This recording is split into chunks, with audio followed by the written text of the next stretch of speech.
नमस्कार, आप सभी का एक बार फिर से स्वागत है हमारे चैनल पंडित गौतम शास्त्री में। आप सभी को इंदिरा एकादशी की हार्दिक शुभकामनाएं। आइए आज के दिन सुनते हैं इंदिरा एकादशी की व्रत कथा।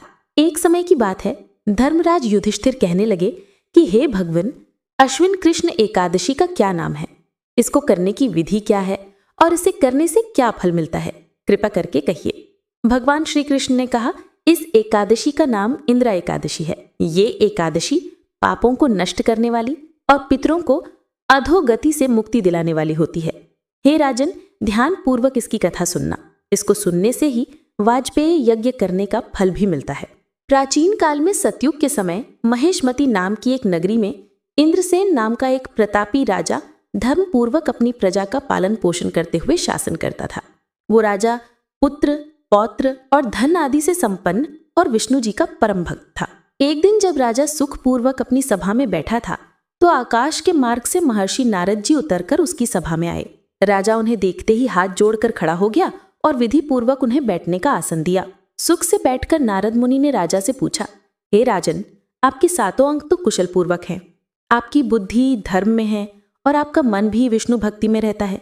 देवर्षि नारद की ऐसी बातें सुनकर राजा ने कहा, हे महर्षि, आपकी कृपा से मेरे राज्य में और मुझ में सब कुछ कुशल है और मेरे यहाँ यज्ञ कर्म सब होते हैं। आप कृपा करके अपने आने का कारण बताइए। तब ऋषि ने कहा, हे राजन, आप आश्चर्य देने वाले मेरे वचनों को सुनो। एक समय मैं ब्रह्मलोक से यमलोक को गया। वहां श्रद्धा पूर्वक यमराज से पूजित होकर मैंने धर्मशील और सत्यवान धर्मराज की प्रशंसा की।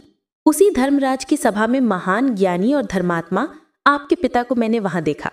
उन्होंने ये संदेश दिया जो मैं अब आपको कहता हूं। उन्होंने कहा कि उनसे पूर्व जन्म में कोई विघ्न हो गया, जिस कारण वो यमराज के निकट आकर रह रहे हैं। और उन्होंने कहा कि मेरे पुत्र से कहना कि अश्विन कृष्ण इंदिरा एकादशी का व्रत मेरे निमित्त करे तो मुझे स्वर्ग की प्राप्ति हो सकती है।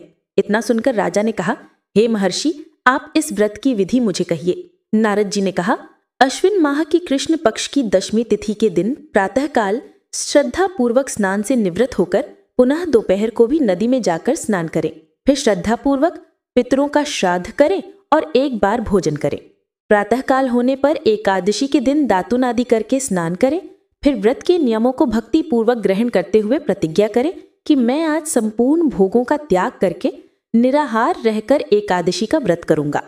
हे अच्युत, हे पुंडरीकाक्ष, मैं आपकी शरण में हूं, आप मेरी रक्षा कीजिए। इस प्रकार नियम पूर्वक शालिग्राम की मूर्ति के आगे विधि पूर्वक श्राद्ध करके योग्य ब्राह्मणों को फलाहार का भोजन कराएं और दक्षिणा दे। पितरों के श्राद्ध से जो बच जाए उसको सूंघ कर गाय को दे और धूप, दीप, गंध, पुष्प, नैवेद्य आदि सब सामग्री से ऋषिकेश भगवान का पूजन करें। रात में भगवान के निकट जागरण करें। इसके बाद द्वादशी के दिन प्रातःकाल होने पर भगवान की पूजन करके ब्राह्मणों को भोजन कराएं।